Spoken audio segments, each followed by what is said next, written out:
আসসালামু আলাইকুম। আফসানা মুনতাহা চ্যানেলে আপনাদের অভিনন্দন।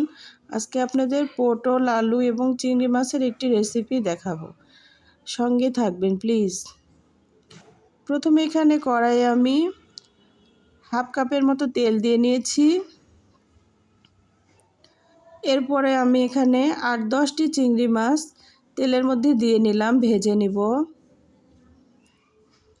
হাফ চামচেরও কম লবণ এবং হলুদ দিয়ে ভালোভাবে ভেজে উঠিয়ে নিয়েছি।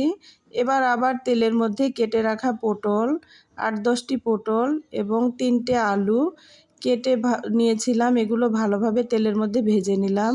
এখানেও সামান্য একটু লবণ এবং হলুদ দিয়ে ভেজে নিতে হবে। আবার কড়াইয়ে আমি এখানে ৪-৫টি পেঁয়াজ এবং ৮-১০টি কাঁচামরিচ দিয়ে নিয়েছি। পেঁয়াজগুলো ছোট ছিল, আপনারা আবার কেউ ভাববেন না যে অনেক পেঁয়াজের পরিমাণ।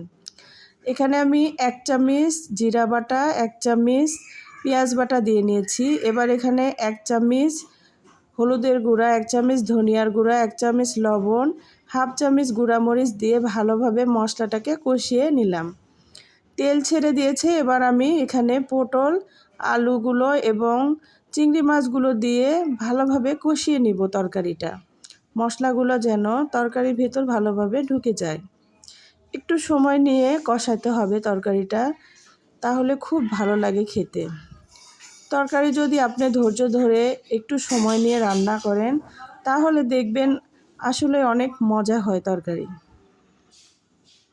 তরকারিতে আমি ঝোল দিয়েছিলাম। এবার দেখুন ঝোলটা আমার ফুটতে শুরু করেছে। রান্না প্রায় হয়ে গেছে।